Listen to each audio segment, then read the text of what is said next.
Good morning and welcome to Parent Connect. Thank you to our parents, guardians, and district partners for joining us today. We truly appreciate you taking the time to be here and connect with families across Newton County Schools. My name is Dr. Molly Bowden, and I'm part of the Instructional Technology and Media Services team. Our work is guided by our 3E framework: engagement, exposure, and experiences, as we strive to create meaningful learning opportunities that support students, teachers, and families. Today's session is an overview of the Title I Comprehensive LEA Improvement Plan, also known as CLIP, highlighting how it supports student success and connects families to meaningful resources. Today, we're joined by a fantastic team from our Title I department: Ms. Michelle Campbell, Secondary Title I Implementation Specialist; Ms. Roxanne Levy, Elementary Title I Implementation Specialist; and Ms. Wanda McKnight, our Family Engagement and Compliance Specialist. Before we get started, just a quick note: today's session is being recorded and will be shared on the Parent Connect Canvas page, so you can revisit it at any time or catch anything you may have missed. We'll pause for questions at the end, but feel free to use the chat throughout to share your questions and thoughts along the way. I will now turn things over to our Title I team. Today's presentation is focused on the CLIP, also known as the Consolidated Improvement Plan.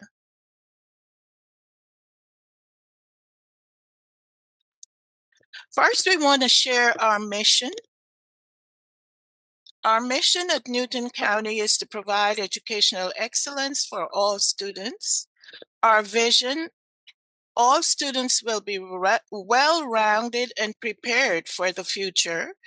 And our core beliefs are: students are our first priority. Our principals and teachers make the critical difference in our student achievement. Respectful partnerships among students, staff, parents, and the community are integral to the student success. All students and staff deserve a safe, positive, and supportive environment. Success is based on high expectations for all students, parents, and school system staff. And lifelong learning is essential in a diverse and changing world.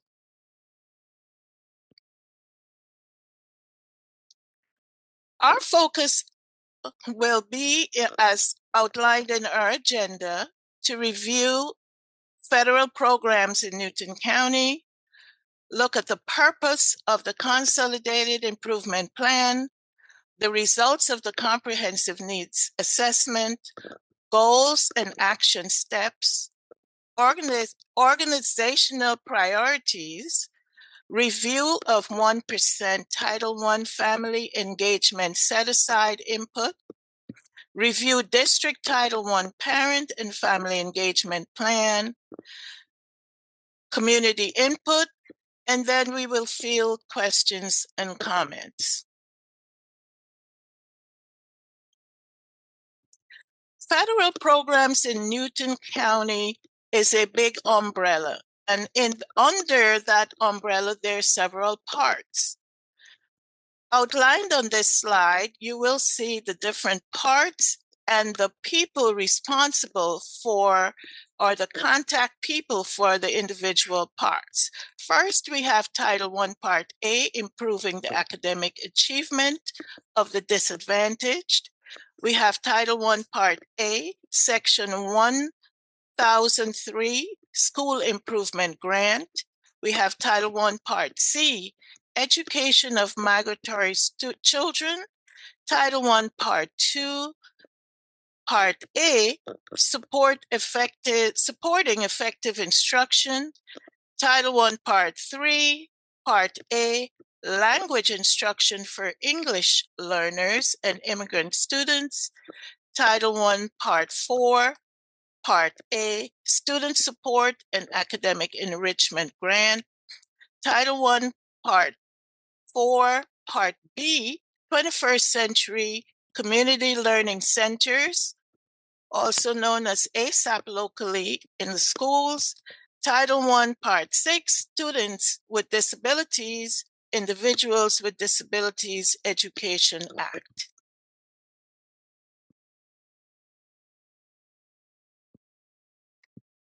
So what is the CLIP? Local education agencies in Georgia that receive federal funds are required to submit an annual two-part consolidated application. Part 1 of the consolidated application includes the Consolidated LEA Improvement Plan, which is the CLIP. The CLIP serves as the LEA's formal plan to the Georgia Department of Education, outlining how federal funds authorized under the Elementary and Secondary Education Act of 1965, as amended by the Every Student Succeeds Act in 2015, will be coordinated and used to support students. When one part of the LEA annual consolidated application is completed, the plan is substantially improved as outlined in 34 CFR 76.703 and 34 CFR 76.708. So the purpose of the CLIP, the Consolidated LEA Improvement Plan, fulfills the needs for a plan from LEAs to be collected by the Georgia Department of Education to define how the LEAs will support their students when accepting federal funds under the Elementary and Secondary Act of 1965, as amended by the Every Student Succeeds Act of 2015. Georgia's local education agencies have the flexibility to submit an LEA consolidated plan under Section 8305 that requires information that is absolutely necessary. In using this option, the Newton County Schools reviews and evaluates progress from the FY26 SCLIP, if applicable, and completes and submits an updated FY27 CLIP, which also includes the following: the CLIP questions, NCS strategic plan and organizational priorities, parent and family engagement policy in English and Spanish, equity action plan, foster care transportation plan, Title I Part C, ID, and R plan when applicable. So the process of developing the CLIP goes through these 4 steps. First, needs are identified. Then a plan is developed. In the plan, activities and action steps are outlined, and a budget is developed. Now, like every good plan, it must be monitored. So the next step is the progress monitoring of the plan to ensure that the activities and action steps that were outlined in the plan are being followed.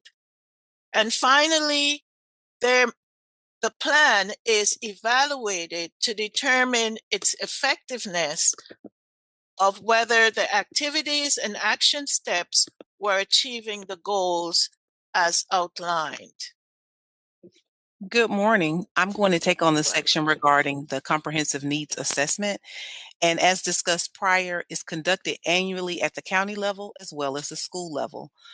Data is collected ongoing. And some of those data points that we collect and have to review and analyze throughout the year are our SAT performance results, our graduation rate, our milestone results, as well as some of our diagnostic data. Some of our highlights from our 2025 Georgia milestones. Newton County schools demonstrated improvement in 10 out of the 20 of the tested subject areas. Some of our highlights in our grade bands in elementary schools: we outpaced the state in third grade ELA, third grade math, fifth grade science. West Newton Elementary School led the district with a 25-point gain in math proficiency, while Rocky Plains, South Salem, and West Newton also posted noteworthy growth across multiple subject areas. In our middle schools, we saw some of our strongest gains, particularly in seventh grade. Cousins Middle School increased by 14 points in ELA, 12 points in math, and an impressive 27 points in eighth grade social studies. Clements and Indian Creek Middle Schools also recorded double digit gains in various areas. In our high schools, we produced meaningful growth as well, with all three, Alcovy, Newton, and Eastside, improving in algebra concepts and connections. High schools also outpaced the state in both algebra and biology. A way that we stay connected with our community is through our quarterly reports that are provided at our Board of Education meetings by Dr. Bradley, and they're reported out, like I said, on a quarterly basis. And in our quarterly reports, it's like a state of Newton County at that time, and it gives you a snapshot of data in relationship to our organizational priorities and where we are. And all of our quarterly reports can be found on our district website. We have 4 organizational priorities: advancing academics, school improvement and student supports, advancing operational effectiveness, advancing culture and engagement, and advancing innovation and organizational stability. Today, we're going to focus on advancing academics and advancing culture and engagement. Once again, all of our quarterly reports are found on our district website. So what you're seeing now is an excerpt from that. And so this came from our quarter two report, and it delved into the organizational priority of advancing academic, school improvement, and student support. So I'm not going to read the slide, but what I will focus you on is under each slide, under the organizational priorities, it tells you the priority areas. It also tells you where we are progressing at that time of the quarterly report. And it also gives you strategy updates in the areas that fall under that organizational priority. So as you see in this next slide, it's the same thing in this second area that we're going to delve into today, which is advancing culture and engagement. Our organizational priorities lead us to where we're trying to go, which is to becoming the fastest improving school district in the state of Georgia, led by highly skilled teachers and leader workforce on behalf of children for the benefit of our community and producing breakthrough results. So let's dig a little bit into advancing academics, school improvement, and student support. So, how does that connect to our CLIP and how we're funded through our title programs? So, under advancing academics, our goals are to strengthen the district's literacy foundation, clarify and document the district's literacy improvement philosophy, strategy, and resources, strengthen the instructional core by implementing research based instructional practices, interventions, and support systems in service of ensuring rigorous Tier 1 instruction district wide. So, how have we connected those things, and what are some areas that we, under our title umbrellas, have funded? This year, ELs, new to the United States, has received tutoring support through Title III. Title I funds have been used for tutoring programs, manipulatives for math and literacy instruction, decodable books, science kits, hands on materials, headphones, document cameras, interactive whiteboards, printers for instructional purposes, instructional supplies, workbooks, and calculators. We have also helped support professional development across multiple areas that were designed to support high quality instruction, for staff members and supports with recruiting initiatives, which align with supporting the implementation of high quality instruction. Title III provides additional specialized PL to teachers throughout the district on instruction for our ELs. And Title III has also provided funds to employ a part time district instructional coach. So, to speak about organizational priority number two, advancing culture and engagement, What this is Newton County Schools emphasizes building a positive school culture through consistent behavior supports and stronger engagement with families and stakeholders. Federal programs support this work by funding a special education parent mentor, English literacy classes for parents of English learners, and family-centered academic events such as Family Math Night and literacy-themed learning activities. With that being said, with our ESOL classes, which is headed by Dr. Sophia Saeed, we have seen the participation rate increase almost 42% with attendance of our parents and our students in those ESOL classes. And with the Title I Parent and Family Engagement workshops and learning meetings, such as the Family Math Night, Betty About Books, I hope you all had the opportunity to participate in some of those workshops. And with that being said, I hope you all were able to leave with something in hand on how to work with your students at home. Our purpose here is to bridge the gap between school and home to continue with student achievement as they are away from school. With our Title I District Parent and Family Engagement Plan output, Newton County Schools updates its District Parent and Family Engagement Plan or policy each year with our stakeholder input. The plan outlines the strategies, the resource, and the actions designed to strengthen partnerships between schools and families while improving student achievement. So you may have heard about, and I hope you all have heard about, our stakeholder input meetings that have been held and are being held right now at each one of our 21 Title I schools, with the exception of STEAM Academy. So what we're doing now, this is the part where parents provide their input on the district policy, on the school policy, on the school compacts. And in those compacts, it discusses and talks about the school's responsibility, what they would do to help increase student achievement, the teacher's responsibility, what they would do, family's responsibility, because we have to work as partners in order to increase our student achievement, what your responsibility is. And we do not want to leave out our students, because they also have a responsibility as well to help increase student achievement. So if you have not had the opportunity, please go to your school's website. There are input forms there. They should have their PowerPoint there about the stakeholders, each school stakeholders meeting, where you do have the opportunity to provide your input. And if you're unable to find it there, please go over to our district website. We also have our input form there, because we want parents to know that they are an integral part in us developing these plans. And with Title I, under this umbrella, our goal is always student achievement. So with the Title I Family Engagement Set-Aside Fund, the district reserves 1% of its Title I funds specifically for parent and family engagement activities. That's your Batty About Books meeting. That's your Family Math Night. That's your literacy night. Your parent conferences, where we also give you the opportunity to provide input.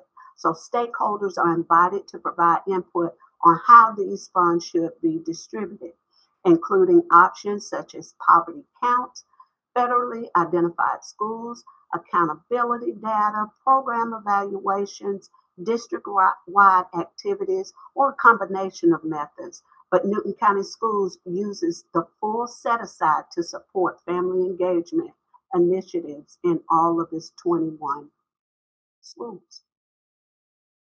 So with that said, this is just a few methods of funding distribution options. In our parent survey, which I hope you take advantage of as well, it's happening right now between April the 13th and April the 24th. It talks about these things here. So it talks about dividing the 1% using each school's poverty count. What that means is that funds would be distributed based on the number of students from low-income families at each Title I school. Schools with a higher poverty count rate, they will receive more funding. So it will become a tier process should you choose that option. The distribute funds to schools that are federally identified as CSI and TSI schools. CSI is the comprehensive support and improvement. Those are just schools needing significant improvement. And TSI is a targeted support and improvement. And those are schools that have been identified with specific subgroups needing additional support. So with those schools, funds would go to schools identified by the state for additional support. So the 1% would go there. If you choose item number 3, distribute funds based upon the state accountability system, that's just our assessment, the Georgia milestones, CCRPI data. Funds would be allocated using student achievement and school performance data based on these assessments. Should you choose item number 4, evaluate each school's parent and family engagement program, funds would be distributed after reviewing the strength and needs of each school's current family engagement program. Schools needing improvement, additional resources, or stronger outreach efforts may receive greater support. And should you choose item number 5, the combination of the measures, some or all of the funds would be used for district-wide family engagement initiatives that benefit multiple schools, such as what I've talked about, the parent workshops, the family literacy, district training sessions, shared resources for families. This creates consistency and broad access across our district.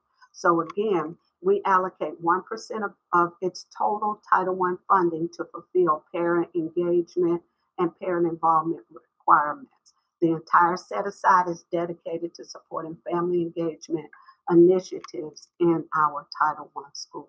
So I hope that I was able to give you a little bit more insight of what these subsections actually mean and how you would be able to choose from those for your particular school. So right here is a stakeholder feedback survey. I hope you all, and I encourage you all to go ahead and take a snapshot of the QR code and please, please, please fill out the survey. We read everything that comes across our desk. We collaborate, and then we take all of the information and we use that information as we prepare for the upcoming school. So I'll leave that there just for a few seconds. And I'm going to stop sharing my screen right now. And I am going to turn it back over to Miss Val. Thank you so much, ladies, for sharing that information. I did drop into the chat box a link to the family engagement page from the district website that includes the link to the feedback page. So hopefully people will be able to click there and give some feedback. Thank you again, Ms. Campbell, Ms. Levy, Ms. McKnight. We appreciate you sharing this information with us today. If anybody has any questions later, they're welcome to email the Title I department or Instructional Technology and Media Services department, and we'll make sure we get the answers that you need. Definitely save the date for May 1st and join us for our next Parent Connect session. I'll be excited to welcome Miss Meredith Carmack from the Newton County Library System, and she will share what's coming up this summer, including a reading program and more. And also don't forget to tune in to the Parent Connect podcast hosted by Miss Shabry Jones. New episodes are available on the 4th Tuesday of each month at 8 o'clock in the morning on all popular podcast platforms. So again, if anybody has any questions later, feel free to reach out to us. Otherwise, I will see you all next time. Bye-bye.